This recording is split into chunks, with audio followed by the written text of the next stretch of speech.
Bonjour, bienvenue sur cette vidéo. Aujourd'hui, nous allons voir un volume très spécifique, le triacontèdre rhombique tronqué. Alors, je vous avoue, c'est moi qui ai donné ce nom à ce volume parce qu'en fait, je l'ai vu nulle part ailleurs. Ok, donc, pour commencer à faire ce volume, je pars du dodécaèdre pentagonal, un volume à 12 faces, pentagonal. Donc, je suis sur SketchUp 2022, des mesures cotation en bas à droite, et les outils sur le pourtour. Le but de la vidéo, c'est de vous apprendre à dessiner ce volume, et ensuite on verra les usages. En fait, je peux déjà vous révéler que je n'ai pas trouvé d'usage, vu que j'ai pas vu ce volume où que ce soit. Ok, donc on commence à partir de ce volume. Donc vous pouvez aller sur la vidéo correspondant à ce volume. Je rappelle son nom, c'est le dodécaèdre pentagonal, puisqu'il a des faces en pentagone, il en a 12. Donc comment est-ce qu'on fait? Alors je viens éclater les faces, je prends une de ces faces, et je vais faire un carré. Donc là je regarde, ça fait 0,5, donc je vais faire 0,5 par 0,5. Ensuite, oui, comme ça. Et je vais chercher le centre du pentagone. Je sélectionne le carré, et je fais une rotation de 72 degrés x 4. Je sélectionne, et je renverse. Et je ferme les deux triangles, qui sont des triangles équilatéraux. À partir de là, je fais un groupe. Je renverse de 180 degrés.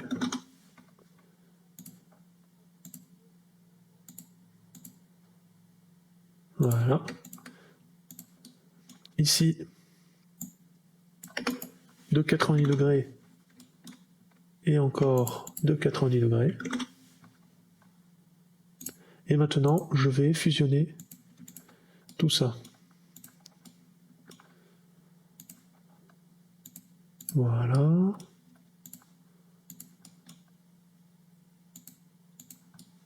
Ok. Je peux terminer le travail en faisant 90 degrés et 90 degrés.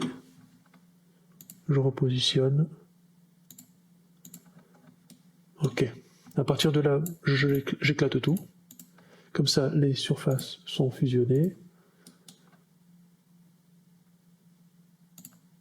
Et je remarque qu'il ne me reste plus qu'à remplir les triangles équilatéraux. Il y en a 8.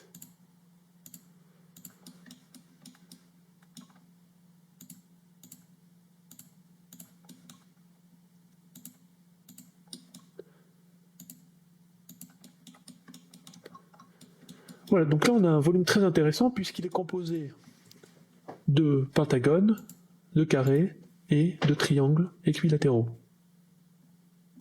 À partir de ce volume, je fais un groupe et je vais prolonger comme ça, à partir du milieu.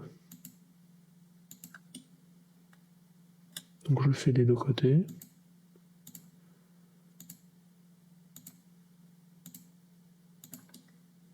Voilà.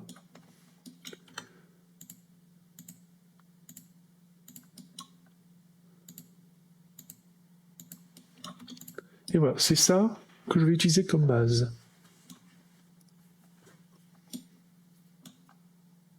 Donc ensuite, je vais devoir faire des pivotements. Donc le premier que je vais pouvoir faire,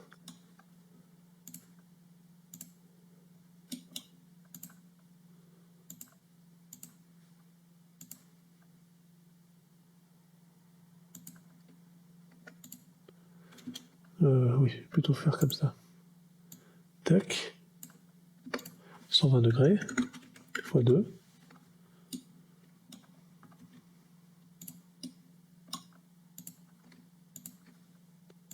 je renverse, 180, j'utilise ça pour ensuite le faire pivoter de 180 degrés.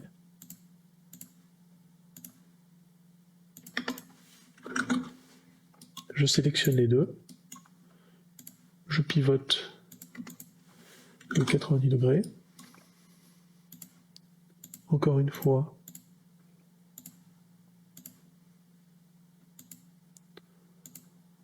de 90 degrés,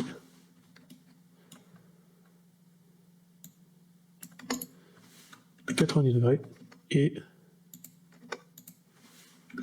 90 degrés. Ah, je crois que... Voilà. J'aurais pas dû... Voilà, il faut que je copie. Et là, on est bon.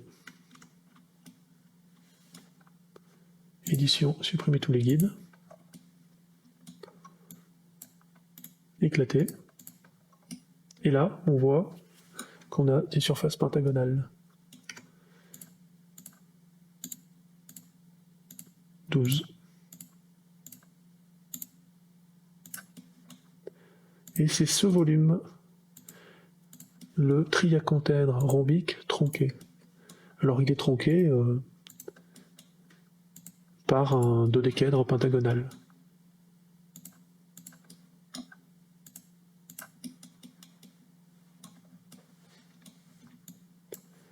Je fais un groupe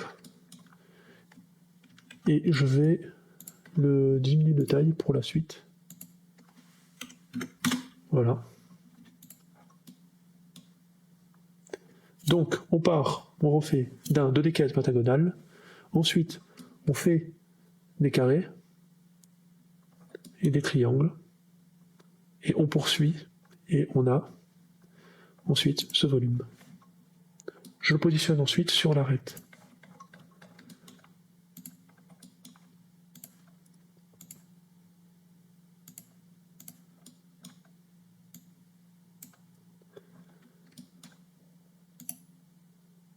Voilà. Je fais la même chose pour le sommet. Donc je vais chercher ça.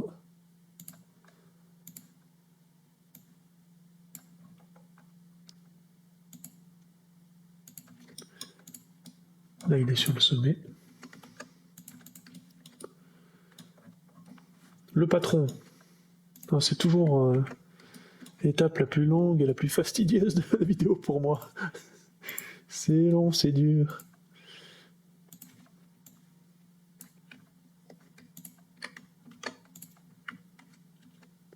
Alors cette fois-ci, je vais le faire à partir de la face pentagonale.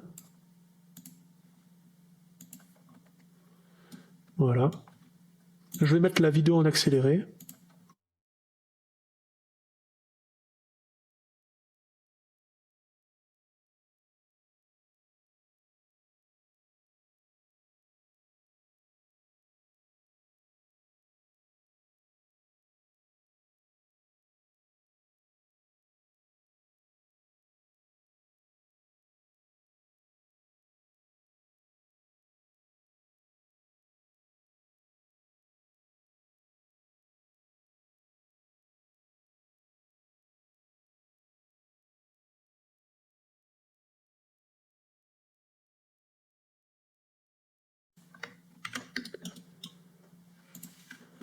Voilà, c'est beaucoup plus simple que quand j'ai dû le faire à partir de la face hexagonale. En plus, c'est joli, ça fait une espèce de soleil. Ensuite, centre des arêtes. Ok, donc pour vous montrer, je vais utiliser cette symétrie.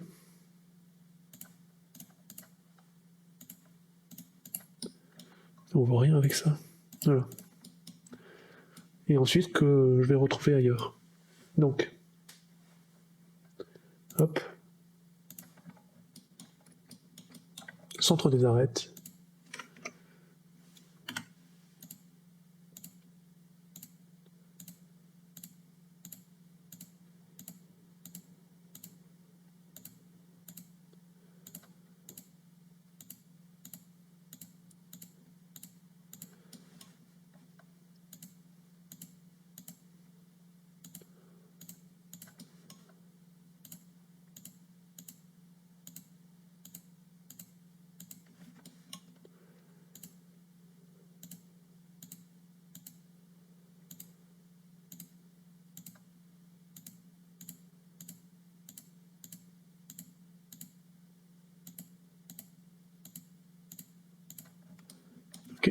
je prends ça, j'en fais un groupe, et je commence à faire les 3 axes de symétrie.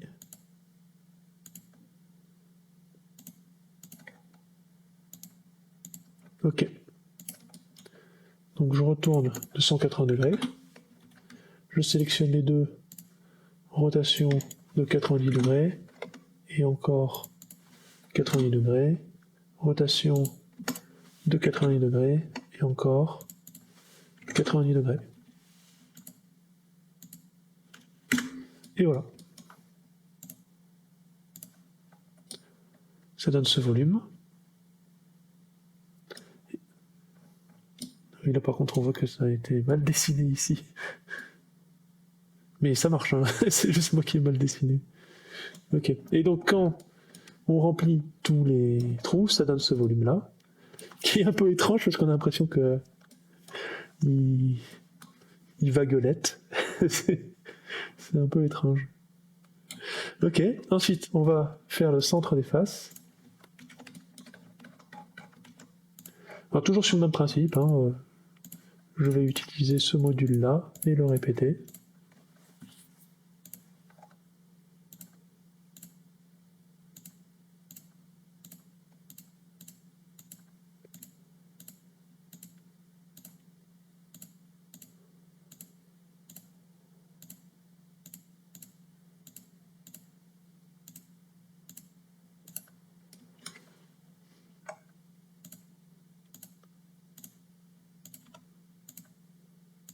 Je fais les extérieurs.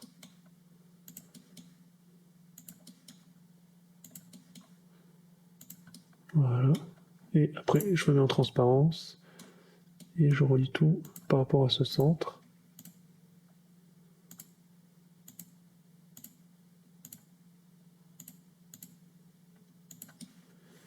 Je fais un groupe. Je supprime les guides.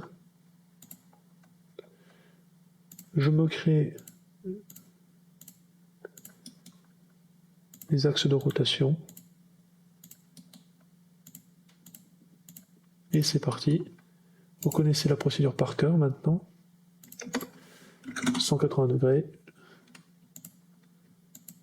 Je sélectionne les deux. 90 degrés. Et encore 90 degrés. Je copie 90 degrés. Rotation. 90 degrés. Je supprime l'extérieur. Me voilà avec ce volume. J'éclate. Je supprime les guides. J'ai plus qu'à relier comme ça.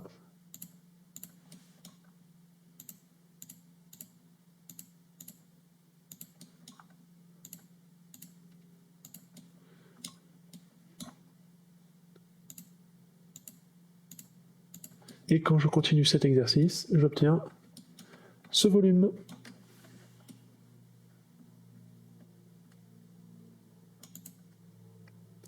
Intéressant. On continue. Les lignes de volume. Donc là, on peut le faire par rapport aux faces. Je me mets en transparence. Là, je le fais par rapport aux faces hexagonales. Là, au niveau des sommets. Et là, au niveau des arêtes.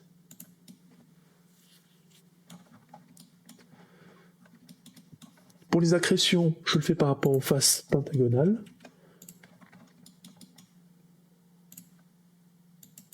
Alors, toujours, je commence avec les axes de rotation.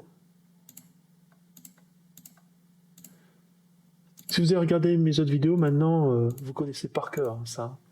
Et j'espère que ça va vous faciliter la vie sur vos prochains dessins utilisant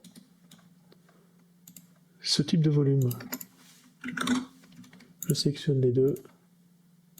180 degrés. Je sélectionne les 4.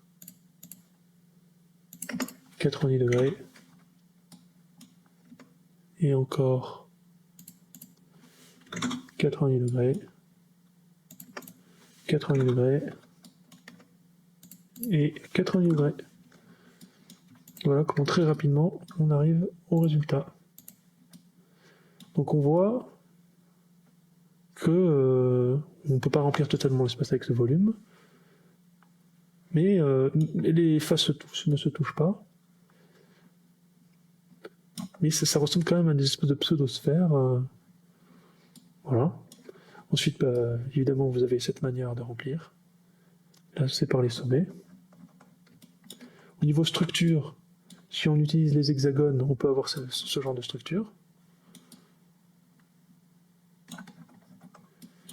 Au niveau tour, quand j'utilise encore les hexagones, je peux avoir ce genre de choses. C'est vraiment sympa, hein. Les usages, il n'y en a pas. Donc, je vous invite, voilà. Vous avez un volume intéressant avec des hexagones allongés et des pentagones. On va regarder les projections parallèles en filaire. Voilà ce que ça donne.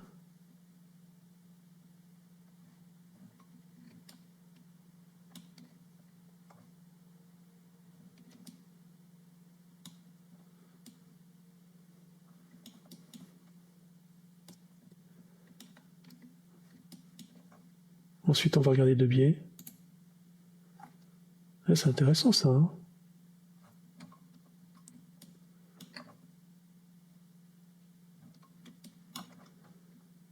Et là, forcément. Ah ouais, ça c'est bien ça.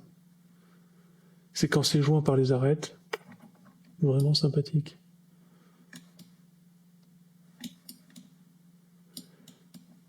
Ok, on va voir s'il n'y en a pas une autre intéressante, comme ça, en utilisant les pentagones. Voilà. Ouais, ça c'est...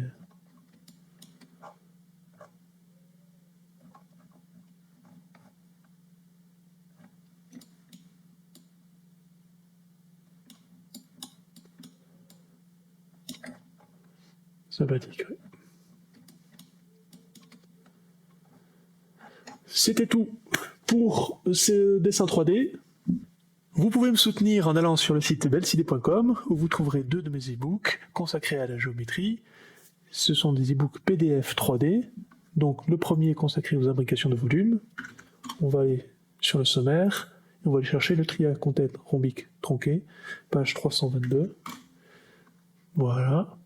Donc vous voyez, c'est du PDF. Je peux zoomer, dézoomer, me déplacer, utiliser les boutons pour avoir différents points de vue.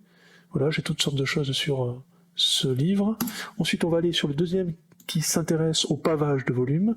Je vous montre le sommaire et là, on va aller page 130.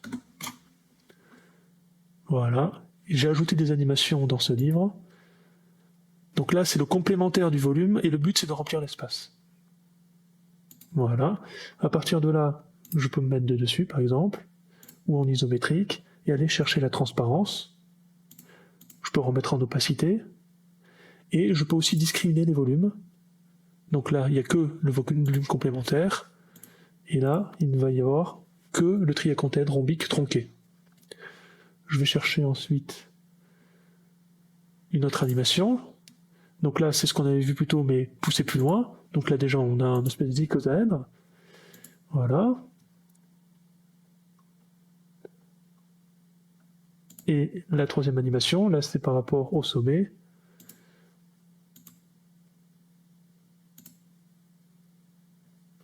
Voilà, ça, moi, je trouve ça très intéressant, très beau. Et peut-être là, en plus. Voilà. J'espère que cette vidéo vous a plu et on se retrouve à la prochaine.